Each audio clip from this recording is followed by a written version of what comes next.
And welcome everyone to Magic Pod Squad. This podcast is brought to you by Kia, official vehicle of the Orlando Magic. Dante Marchitelli, George Galante, Jeff Turner, David Steele, all of us back from our travel plans during All-Star break. It's good to be back and embrace the second half of the season. But guys, I don't know if you know this. For the first time in 27 years, George went back to an All-Star game. You had a nice little gig going where you hadn't had to go to an All-Star game since when? Well, the last one I had gone to before this weekend was 2012 when we hosted it. And I tried to get out of that. I tried. Of course you did. I really tried. Before that, it was 2004. That had been the last All-Star weekend, not in Orlando, that I had attended. So I tried that. I think we played rock, paper, scissors, and paper covers rock. So I drew. So 17 years since your last All-Star game. But if there was one to go to, would this be the one? Would this be the way to do it? For sure. Because there just wasn't, I was talking to Jeff before we got started here, and there just wasn't the normal hoopla and All-Star weekend is chaotic for those that have never been. And Jeff knows because he had to attend many as the player rep for the Magic.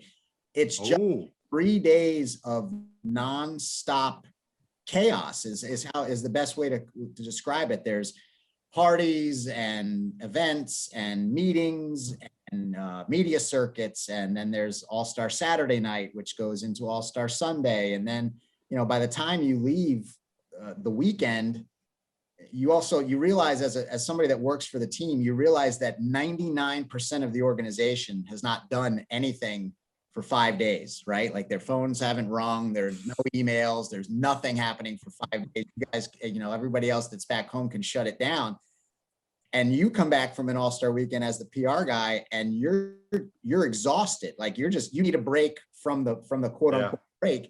Sure. But then the games start right back up again in like 2-3 days. So it really is not, for me personally, it's not my cup of tea. When I was younger, maybe yes, but not. I'm an old man now. I can't be doing that anymore. Well, we want to get that. We want to get the behind the scenes and all that. But David, JT, what did you guys think of Vooch? Was that special to see him wearing that Magic jersey and represent City Beautiful the way he did? I was so proud of the job that he did on All-Star Sunday night. Yeah, I think so. I think David's still muted, so I'll right. You jump in there, Jeff.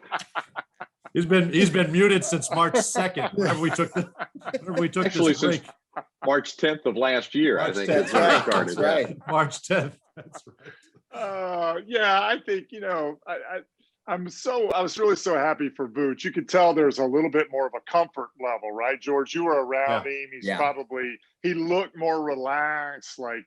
I got to believe that first time when you're in that environment as a player, it's just really overwhelming, double. It's a great honor, but, he looked like a guy that felt like he belonged, right? Like he was supposed to be there.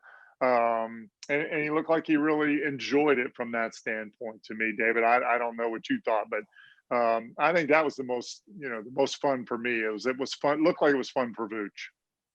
Yeah, I like watching that too, and just the joy that he brought to the All-Star game. It was obvious that he wanted to be there, and the thing that I like the most about it is that he's so proud to represent the organization, and he really wants to represent it in a positive fashion. So to have a guy like that in your organization for as long as we have had Vucevic, to watch him develop from a young guy when he came from Philly. Fresh-faced, really raw talent, and to see him develop into what he's developed into, and then raise that Magic banner on a national level.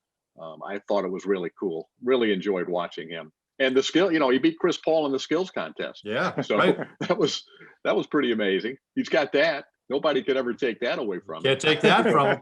Head-to-head against Chris Paul. You know what's cool, George, is David did this while at a 6-year-old birthday party. So he had kids everywhere. Is that right? He's trying to watch that. Yeah. David, Jeff is hoofing furniture up and out of an apartment. That sounds like that should be a skills challenge in itself. It should be. Watching JT go up and down stairs with furniture and everything like that. I think so. Did you have a lot of stairs, JT? Well, not a lot of stairs. Luckily, we were able to park pretty close to where the apartment was. So But he had to I'm not drive in an to, apartment. I moved my daughter over the break. So there we go. there you go.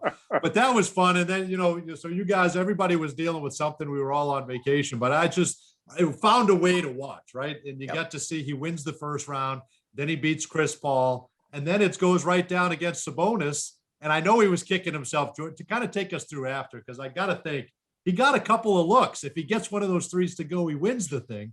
And for a lot of guys, hey, it may not matter as much, but I know he took a lot of pride in that. He wanted to compete and he wanted to win it. And he had a couple of great looks at it. He really did. I think you'd have to ask him when the next time you guys get the opportunity to have him, whether it's a Zoom or whatever, but I think when he made it past the first round, I think in his mind, okay, I'm good now. Like it doesn't really matter what happens. Sure. I think, I'm speaking for him, which I probably shouldn't do, but I think he just did not want to be out in the first round. And then the second round, I think everybody was surprised that he beat Chris Paul because, Chris Paul's this legendary point guard, and that competition, it just seems made for the guards. But then here you go, you get to the final and you have two bigs in the final. Yeah. And Bam Adebayo won it last year, and so it's just, he was so good on the passing part of that contest is so important. And he made every first pass. But I think the thing I was giving him a hard time afterwards because I told him, well, it's because they gave you the purple balls instead of the white and purple balls. And he was on the one side, he was on the left side for the first two rounds. And then if you notice, when it was him against Sabonis, he got switched to the right side.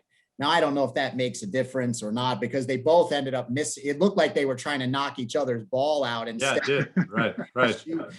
At some point, but it was fun. He had a great time, and you guys really hit it on the head. Like, he's so appreciative to be there. There's a lot of guys that take that for granted. And there's a lot of guys, even through the years, like we've been with all of, Dwight Howard and Tracy McGrady, and we were there when they made their first All-Star team. And it wasn't the same as the two times that Vuce went. Like the two times Vuce got named to be an All-Star, he just was so humbled, so appreciative to be recognized, that he just was soaking everything in. And it was a nice experience for him. I know he does wish that it was under normal, circumstances with the sold out crowd and all the, whereas I was fine with not having all the events. Yeah, right. 3 days. I know that he missed out on having that. So hopefully that won't be the last time he gets to go to an All-Star game. He'll get to go, 3, 4, 5 times before his career's over. But he definitely had a good time. I thought he might get more of a challenge from Dante, in that skills competition. He was very talented, but maybe next time he'll take his warm-up suit off before he competes. That could help. Maybe that was part of his. The funny thing was, David, is there really wasn't. They didn't really spend a lot of time warming up for the contest. Because the way things were set up in the back there, they have a practice court that's attached to the State Farm Arena, kind of very similar to the Amway Center, where the Magic have their practice court inside. The Hawks have their practice court that's attached to both locker rooms. You can get to it from the visiting locker room and from the home locker room. But that was set up for half of the court was set up for photos and basketballs that the guys had to sign. And then the other half of the court had the racks on them. So I guess the 3-point guys got to warm up before the game. I was with Vuce for a good majority of the pregame, just kind of walking him to where he had to take pictures and this, that, and the other. There really wasn't. He went out to the main court. I think he dribbled around the cones one time and threw one pass through the circle. But other than that, I don't know where, unless he was warming up, beforehand in the back later, I don't know where those guys would have warmed up for the skills challenge, which I found interesting. But yeah. What about inside the building for that 3-point contest? I mean, it was such a cool story to see Mike Conley catch fire, and I thought, oh, this will be fun. But man, you could not help but get behind Steph Curry when he caught fire like that. That was absolutely incredible. Yeah, he was Steph Curry, right? Like, that's what everybody wants to see. And then I had kind of lost track of where the rounds were. I had gone to the back when Conley and Curry were going into the final, and I was watching it on a monitor, and I didn't know if that ball, the last ball, I didn't know if that meant what it meant. Yeah, right. or not. I had no idea. And then when he hit it, and I was standing with a couple of other PR people, they said, "Oh yeah, that was to win it." And it was just like, were you surprised? I wasn't surprised at all. That's what that guy does. He gets to the last rack and he hits 4 or 5. That's what that guy does. He's amazing. He's amazing. You know what I missed, Jeff? That's where you wish it had been a packed house. That's where you wish, there'd been 20,000 people in there. The place would have gone absolutely nuts. Yeah. And I think I asked Dante, I asked you right on text afterwards, like how were the contests on TV? Because there was piped noise in the building, a lot of pipe noise, to be honest. And there was a few thousand people just all scattered on one side of the building and in the upper bowl. So they tried. I mean, the inside, they tried to make it, and credit to the players too, because the players really, I mean, they amped themselves up, especially during that three-point contest. There was definitely an energy that maybe wasn't there for the skills challenge, that they were missing the crowd. It really was missing the crowd. But looking back on it later, I got to watch some of it later, and you couldn't tell on TV. It almost was like a normal night. You know what I missed, Jeff, though? Event. It is. Yeah, It looked great on TV. I Yeah. thought it looked great. And the drama and knowing what Steph had to do. He had to hit every shot on that last rack. He hit the 2 Mountain Dew balls, right, to get the 3 points. I mean, it was just spectacular. I mean, it was, and then it carried into the All-Star game when they were pulling up from half court and all that. But you know what I missed, Jeff? There seemed to be, like, everybody was happy. Mike Conley was happy for him and all that. I miss Larry Bird walking in and saying, "Who's playing for second?" Right? I missed that. And then when Craig Hodges won the 3 in a row without Larry, and then he challenged Larry and he said, "Larry knows where to find me." And then Larry said, "Yeah, I do. Buried at the end of the Bulls bench." I just think I miss that. That's what I want to see during those skills competitions. Yeah, I don't know. It's like, All-Star weekend, like the game and everything, when you've got like we're interested because we have Vooch, right? Yeah, sure. For me, that I don't know. I don't know. For me, the game is when there's competition, right? Like competing, like playing a little defense, a little bit of trash talking, those things in the competitions. It's a show now, and a lot of people like it. It's the NBA insisted on having it because the fans want it and everything. Me personally, I go back to even the All-Star games, back when I played, they were playing for like $25,000. The winner got, like, I don't even know if they even, what the money is now for the winning team, losing team. But more than that, there were bragging rights. It was, personal. You weren't going to let the guy on the opposing team, embarrass you, I guess, or anything like that. So it's just different. But what's amazing, talking about the 3-point shooting, like Steph, Damian Lillard, some of the guys, what's amazing to me is how effortless these guys shoot the 3 now.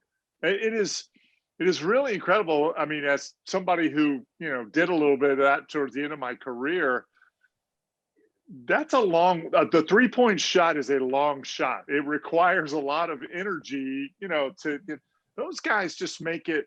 I mean, Steph just looks like he's just flicking his wrists. I mean, it is incredible. They're shooting a normal jump shot from half court now. It's just incredible, the skill level that the guys had. So to me, that's when I watch those things, that's what I marvel at. It's just how effortless the whole game is for a lot of these guys. We expected Vucevic, he played about 13 minutes, but in his position, he's not going to be the focal point of anything offensively with all those 3-point gunners out there. It doesn't seem to bother him though, George. Am I right? He doesn't seem to mind at all. He doesn't mind. Yeah, right off his back. Yeah, no. And he gets it. I mean, he gets that it's a goal game. Like that game is whoever brings the ball up probably is either going to, it's going to shoot or be involved in the play. So he had, I told him, and multiple people had told him before the game had started, like, listen, like if you get any type of window, like don't look to, like put that thing up, like put the ball up, because you don't know when you're going to get it back. And I know even Doc Rivers, who was coaching Team Durant and Vuce during the game, he had said the same thing to him when he put him in. He said, listen, like you get that ball, you put it up, don't play around. You never know when you're going to get it back. Yes. And so when he went through that first half and he missed, I think he missed 4 or 5. I don't know how many he missed. He missed them all. I know that.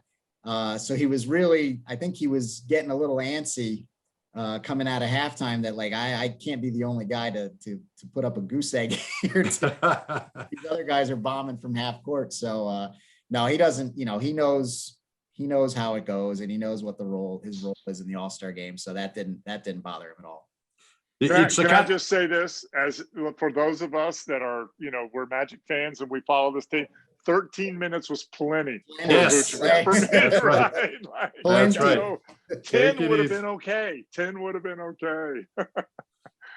You know, I think the last thing on that, and then we'll kind of look ahead to the second half of the season, but there's a lot of interest on Twitter, and we asked for people to submit some questions and things like that, and they want to know what it was like Vuce interacting with the other stars.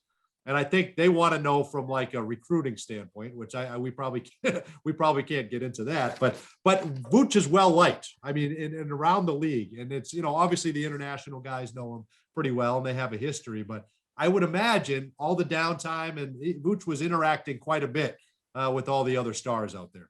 You know, Dante, like that's the one part where I think maybe there's a misconception of how much interaction there was this weekend, because things were so strict at the hotel that when I tell you we really couldn't leave the room, like we got, and normally under normal circumstances for an All-Star weekend, we would get there Thursday night or Friday morning, and the hotel would be wide open, and the Players Hotel is usually, that's like the epicenter of All-Star weekend, and there's all kinds, and like you said, it's just this guy hobnobbing with this guy, and who's interacting with this, and this group of guys are going out to dinner. Like there just was none of that going on at the hotel. So there really, every time it was almost like we were on our way to the game. We were getting ready to go on one of the transports that was heading over to the arena, and he was seeing guys for the first time. All, you know, we got there Saturday around 5 o'clock in the afternoon. Once we got there, we were told to go, you know, we grabbed some food, and we were told that we had to be in our room, and the next time we could come out was to get tested on Sunday morning. So there really wasn't a lot of interaction you know, before the game. And like, we're getting on the buses, and he's seeing you know, he saw Sabonis. That was the first time he had seen him since we've been there. And then he saw somebody else come out, and that was the first time he had seen them since we. Yeah, a little different. Guys really didn't have a lot of, other than being at the game and being in the locker room together. There wasn't the normal socializing or getting together that there normally would be at an All-Star game. So you know, there's probably a little misconception of that. Now, you know, now to say that Vuce is liked by a lot of the other All-Stars, and he's got a lot of, you know, friends that he's made over the years that are all there. So you know, when they had their time together, they enjoyed each other's company, but it just wasn't normal. It was like everything else about this season. It just was not a normal. But I think everybody wants to know, what I'm intimating from you is he was planting the seed. He was planting the seed. Yeah, no state, right? Listen, 75 degrees, no state taxes, right? Like right, exactly. That's what I want to know. When your time is up, sure. You need to consider Orlando. Okay. Yeah, right. Very he's good. giving them brochures, which was weird. I didn't know he had Orlando brochures in his bag. Perfect. That's well done. Yeah, it's perfect. We set up a stand right outside the players' elevator. Right. Yeah, David, as we do this podcast, a year ago today is when we found out that the NBA was going to be shutting down, and everything changed, right? The country shut down, everything. We had just come back from a great trip. We were building momentum. We were feeling good. Would you have ever thought exactly a year later we'd be a little bit better, but really kind of not out of this thing yet? Is that, how surprised are you when you think about the last year? Oh, it's not a real great thought, but You know, what I remember most is being in Memphis, the last game of that trip.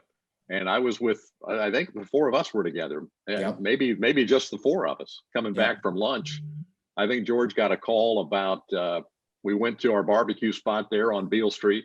We're walking back 2 or 3 blocks to the hotel. And I think Georgia got a call that said, you hung up and you told us, look, you guys are not going to be able to interview the players and the coaches. You're going to have to keep a distance from them. That's the new protocol. And, I wasn't going to be able to stand face to face with Coach Clifford and do a pregame interview. And I thought, well, that's really going to be odd. I can't believe we're going to have to do that because of, this virus. So can you imagine? I mean, we thought that was the worst. You thought that would be the worst. That might be the worst thing that can happen, that we can't, have face-to-face contact, close contact with a microphone, standing side by side and interview players and coaches. That was going to be the change, that the protocol that was going to be changed. And then 24 hours later, Oklahoma City and Utah are playing, and Rudy Gobert tests positive, and the entire league is shut down. And I think even then we didn't realize. I don't know about you guys, but I figured we'd be back within 2 weeks, 4 weeks. They'd figure out how to manage the situation, and we'd be playing again shortly. That was what was in my head. But obviously, here we are a year later. It's hard to believe. Dante, what I remember about that is, so we're supposed to have all these new protocols that we're going to do for interviewing players and everything. I don't know if you guys remember this, but so Memphis has a table set up in the media dining room. Yep. Right.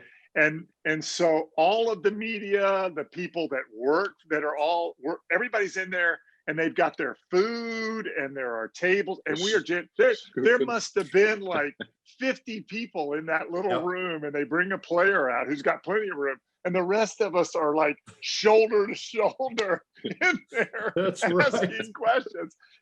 But we didn't know, right? Like, in hindsight, none of us had masks on, everything. We were just, it was like a super spreader event in this media room. But we just didn't know. We had no idea what we were sharing the tongs when we were getting dinner. Right. Everybody was touching. We didn't know.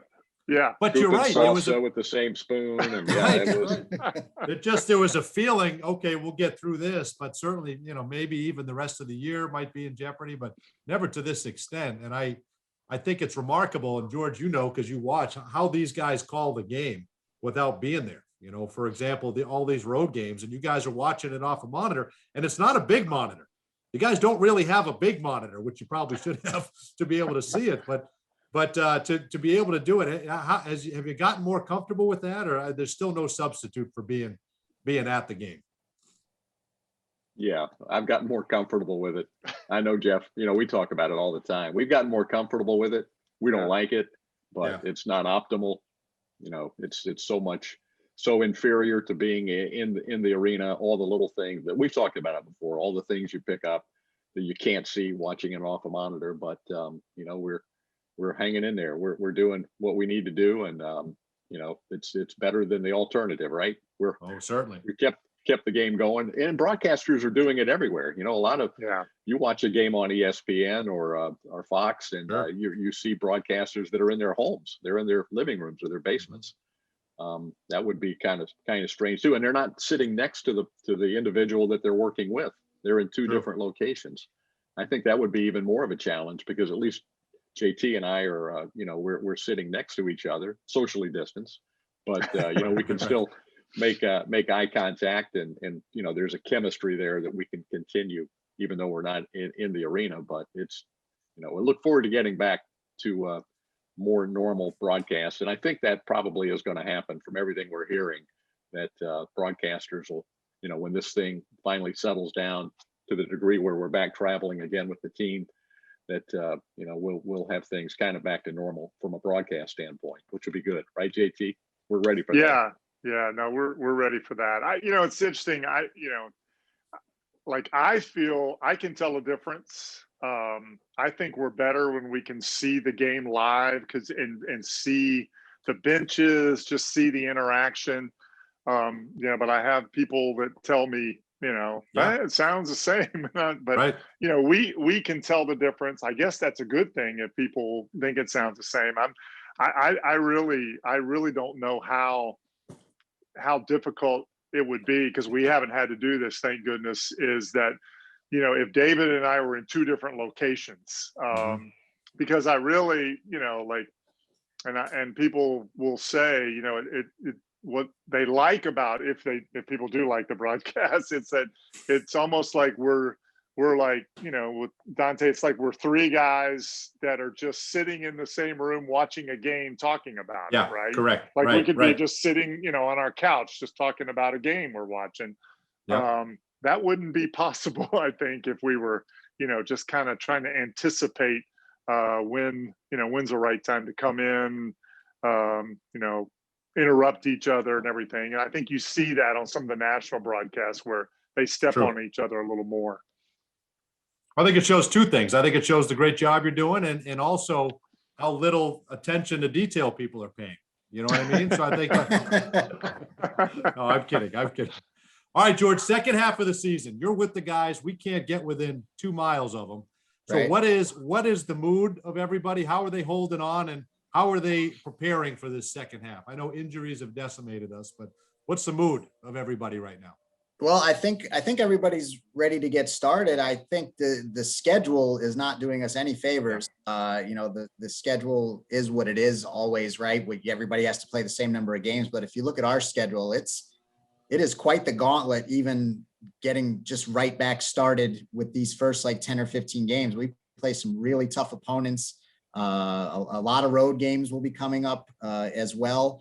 So I think we have the third toughest schedule record wise, I think, of the remaining teams left in the league. So that does not, it doesn't bode well for the Magic. And we're also, we're talked about the injuries for we didn't really talk about them yet from the first half, but we're starting the second half. We have no Evan Fournier on this first road trip. He's still dealing with the groin strain that bothered him the other night. And we have no James Ennis, who is still battling a calf issue. So it's just, I feel like it's almost like the hits keep on coming. It's just who's going to be who's going to be out. Cole Anthony's still dealing with his rib injury, so we still have a lot of guys. Luckily, Aaron Gordon, hopefully, knock on wood here, will be back and healthy and ready to help us out. So, but we need him. Like, we need all these guys. We need everybody to be healthy to get us through this especially this first 10 or 15 games. It's going to be tough. Man, I think about that, Jeff. You played in this. When the injuries mount up like this, how do you overcome that? There's just got to be a feeling of we can't catch a break.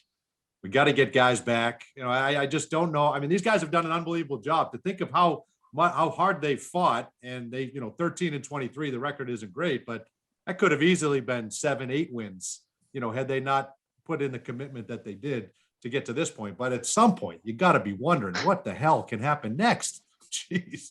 Yeah, David and I talk about this all the time. What if, right? Like, you feel like if we had this guy or this guy, we win that game and everything. But, I think you bring up a great point. I mean, this is something that the guys on this team, like, it's not new. They've been dealing with this pretty much all season long. Yeah. I mean, we've talked about it. There is no team that's even close to us in total games missed from the players. Right. So I think it's a tribute to the players and how they're dealing with it, to the coaching staff, to be able to adjust your game plan, not knowing, a lot of times night to night, who's going to be healthy. But that I guess from a player's standpoint, I always look at it as, you're, as a player, you're always just looking for opportunity, right? And you just, you're what you want is the chance to get out there and prove that you deserve more playing time. You deserve to be in the rotation. So certainly guys are getting that opportunity. Unfortunately, we've seen guys get that opportunity and then get hurt, which has been just, unbelievable to me. I just don't know how we have so many guys with so many nagging injuries, and then on top of that, major injuries. When you start looking at Markel and, Jonathan, obviously, and then, Aaron being out so long. It's Cole. These are major injuries that we've lost guys as well. Well, I think, David, as you look at the second half of the season, we hope that we get healthy. We hope that we make a run. We hope, because really you're a couple games away from last in the Eastern Conference. You're a couple games out of a playoff picture as well. But regardless of what happens, what are some things Magic fans should be watching? Like I think you're going to see Nick Vucevic every night, right? You get to watch an all-star every night. And this could be big development opportunity always for the young guys, right? What would you say that fans should be watching for the last couple months if we can't get into contention? Yeah, well, you're gonna enjoy watching some of the young guys play for sure. I mean, you mentioned Vucevic, and we're fortunate to have an all-star Right. that we get to see every night, or a highly skilled player who I'm sure he's gonna have a lot of responsibility because the injuries it looks like they're not going to go away. Obviously, we're not going to have the two starters, Fultz and Isaac, back, but Right. Even beyond that, it looks like it's just one of those years. But so Vooch is going to have a lot on his plate, and it looks like he can handle whatever Steve Clifford throws at him. I'm anxious to see Chuma Okeke continue. Yeah. Hopefully, he stays healthy, and we can get a full, second half of the season. Watch him continue to develop. I want to see Cole back out there. I think we all want to see, that other rookie play as many games as possible. And I have no idea how far he is away, but I know he's still on the injured list, so we're not going to see him anytime real soon. But, I think there's a lot of interest in that, in those two rookies. And then the other thing I would say is that Steve Clifford teams that we've seen the last few years, this is his fourth year with the Magic. The second half of the season has been really strong. The team has made major improvements, have finished the second half and finished the regular season strong. We saw it last year. We talked about that road trip. The team was playing great basketball when the league was shut down in March. Really, we were hopeful of, this team could really do some serious damage in the playoffs. And we've seen it, the year before, we saw the same thing, really rally late. So I think that's that's a trademark of a coaching staff that obviously that's not coincidence. These guys, they're very good coaches. The players buy in. So whatever players we have available, I think the coaching staff will maximize their abilities and will figure out a way to play that can at least give us a chance to win. When losing piles up, Jeff, you could talk about this as a player, but I've seen it before just observing for many years the NBA and all of sports really. As long as you're still pulling along with the coach and the players are working together and you're playing hard, you're working hard, you have a chance. If you let go of the rope and you're not very, you don't have a lot of talent to begin with. And I'm not saying these aren't talented guys. Obviously, if you're in the NBA, you're a talented guy, but we're missing so many key players. And as long as we don't let go of the rope, then I think it's going to be fun to watch this group compete the rest of the year. I agree, and I think the big thing is like this. There's this core group, the veteran players. They've been around Steve and his staff, and they have a lot of confidence because they've seen it. How this team finishes strong. He starts from day one talking about the playoffs. When we get to the playoffs, we want to be doing this. We want to be at this level and everything. And so this is nothing new. They'll continue to battle. I really don't see this team letting go of the rope, to be honest with you. And, fans have to remember, it's a whole new season now with this play-in game and everything. It's one thing to say, well, we've got to fight to get to the 8th spot. But if you can get to 10, with the way this team finishes, then you just never know what can happen. Now, obviously, tough schedule, and we can't get too far behind to where we've got a lot of ground to make up. But I don't know. I've got a feeling. I'm really anxious to see guys. We know Steve Clifford and his staff. They were busy evaluating themselves and what this team needs to accomplish over the All-Star break. I'm anxious to see what adjustments are going to be made. I'm always fascinated with that and player rotations and things like that.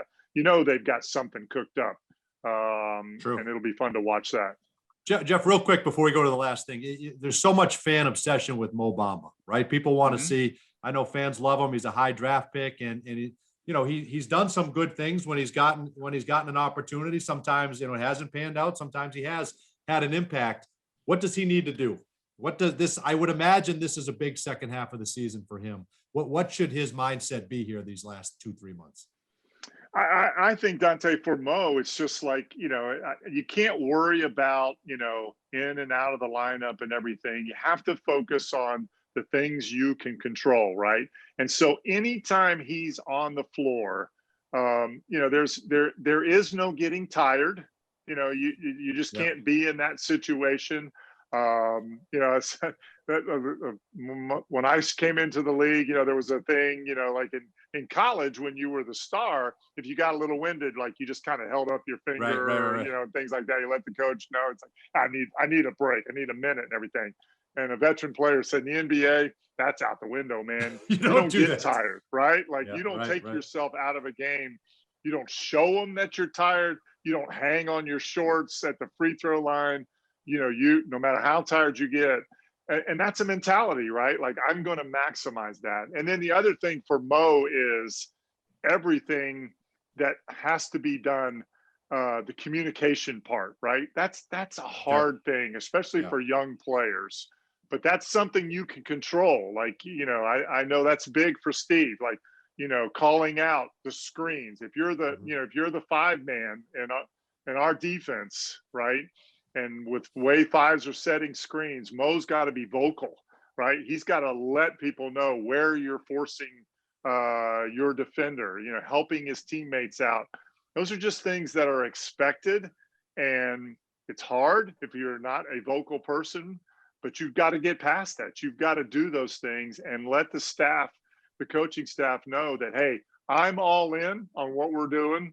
And I deserve more time because I'm doing the things you're asking of me. If you do that, then you just kind of, you have to just kind of roll with what the decisions are, but you can't put yourself on the bench because you're not in shape, or 2, you're not doing what's asked of you as far as communication and knowing the sets and where you're supposed to be on the floor.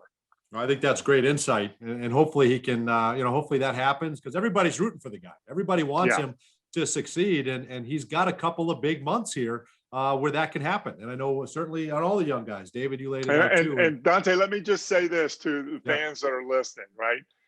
There is no agenda, personal thing with Steve Clifford, right? Right. And I've said this, I know I've told you guys all the time, is coaches, right? Coaches put the guys on the floor to help them win games, right?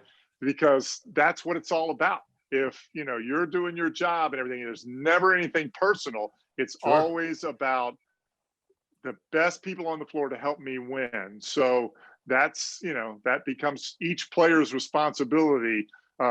It's like you guys probably like you can't come home and say, oh, well, the coach doesn't like me, right? That's not an excuse. The thing is like, what can I do to make the coach like me so that that I'm in the game? I've got to figure out how to do those things.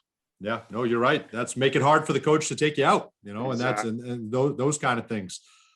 We don't know at this time what this roster is going to look like. A couple of days from now, a couple of weeks from now, we have maybe exactly the same. There may be some different pieces, but George, this is nothing new for these guys. Their names have been in trade rumors for years, and it's easy, and you're going to hear it, and people are going to look at our the standings and say, well, the Magic are probably a team that might have a fire sale. Who knows? But rumors are going to be there. How have these guys dealt with that in the past, and how are they taking the rumors again this year? I think they've learned to try to tune out the rumors as much as you can. And when you think about it, I mean, think about the guys on our roster, right? Nick Vucevic has been with us for how many years? 9 years now? Yeah, 9 years. His name has been in trade room probably 8 of the 9 years, including this year, which is crazy. He's having the best of his career, and his name still pops up in trade rumors. Evan Fournier, Aaron Gordon. I mean, these guys have been dealing with this almost the entirety of their Magic tenure here. And they've learned, I think, to, to tune out what they need to tune out and listen to the people that they need to listen to. I know that they all trust Coach Clifford and the front office tremendously. And if that time comes when something happens, then something will happen. And otherwise, listen, Miami's on the schedule tonight. San Antonio's on the schedule tomorrow. Yeah, right. And Miami's on the schedule 3 days again from now. So it's time to get back to work. And these guys know that that's something that's completely out of their control, and their names are going to come up, and you just go play ball. And if something happens, something happens. You can't really control those outside things that you frankly have no control over. So yeah, no, you're right. Unfortunately, they're used to it, right? I mean, right. I don't know how, if you had to deal with that during your playing days, but I know it's got to be hard to hear your name bantered around like just, something disposable, but at the same time, you have your job to do. Yeah, there weren't as many media outlets like right, Twitter and things when I right, played, sure. so you didn't hear a lot about that stuff. I was thinking, David, I think you have this, you know this off the top of your head. The one guy to me that would probably be the most nervous maybe about this is the guy that's been dealt at the trading deadline the most for us. That's James Ennis, right? James Ennis, yeah, sure. Yeah, 3 years in a row. 3 years in a row, he's changed teams. He's probably thinking, "Oh, please, no, not again." Can I get through? Can I get through this one? But think about that. If the Minnesota Timberwolves were like, man, we really want David Steele, right? Would that affect your preparation in your job, David? Or are you that much of a pro? Wouldn't you think that would get to you? Wouldn't you think that would probably get to me? From Orlando. That one would get to me. Yep. Yeah, that would get. Yeah. Okay, see, we're human. We're human. You have to overcome all that stuff at the end of the day. Well, fair enough. That's good to know. Turn the Twitter off, David. You're not going to Minnesota. You're not going anywhere. You're not going anywhere. All right, guys. Atlanta. Yeah. Wait, the next time Dante goes to the Loon, he's getting spit in his chili. I'll tell you that. That's what's happening now. I just picked a city. I love the Loon. Yeah, you just randomly picked Minnesota. We love all those cities. We love all the cities on the tour. Even more so now that we can't go to them anymore. We miss them even more. Absolutely. All right, guys. Good stuff. Except for Minnesota, apparently, for you. Well, you're talking. I'm not the one getting March. Something in my chili when we go to Minnesota. All right, guys. Well, George, good luck the rest of the week. George, are you even allowed to walk down and hang out at the pool there at the hotel, or what's the? I believe we are. Well, they lighten up the restrictions when we travel now. We're allowed to go for 2 1-hour walks outside the hotel. If we want to do that, we can actually venture out. I know Rodney Sid Powell's already been out up and down Brickell Avenue this morning, going up and down by the water. He's out and about. So I haven't done that yet. My fat rear end went to get breakfast and then came right back to the room. So I haven't done that yet, but yeah. So I don't know if I'm going to go down to the pool though today. I didn't bring my Speedo. So I think I'm going to keep it. No point then. Really no point. Yeah, right. I mean, really no point. If I didn't bring my Speedo, why do I got to go down there? You don't want to sit there in a long sleeve sweater either. That's right. You got San Antonio, right? So you're going for the big breakfast at. Well, I can't do that. I have to. Can't do that. It has to be Uber Eats in. I can't walk to the Gunther House. Gunther House and get my Yeah, I wonder if you think they deliver. You think they're doing Uber Eats? Delivers? Yeah, I don't think so. I think that's what I worry about, and maybe it's best we're not traveling, because I think David would go get him a nice big lunch. He would. Jeff would go down and get coffee wherever he wanted. It's they're probably socially distanced at the Gunther House. It would be very tempting. That would be a hard one to resist. It's such a nice walk too. It is a nice walk. I may take the walk and then smell the biscuits and then just come back to the. Yeah, you're not leaving there without biscuits. If I know you at all. I'll tell them leave it out on the mailbox. I'll pick it up out of the mailbox. I'll put a 20 out there. Make sure you have some of that jam on it too. Why do we have 12 biscuits out at the mailbox? Well, we miss being on. It's got to be strange, right? I mean, a little bit different with as few people traveling, right? I mean, or as David asks, does anybody know we're not there? They know you're not there. I know Okay. you're not there. So that's really all that Good, good. matters. So That's really all that matters. screw That's all we're everybody asking. else. That's all we're right? asking.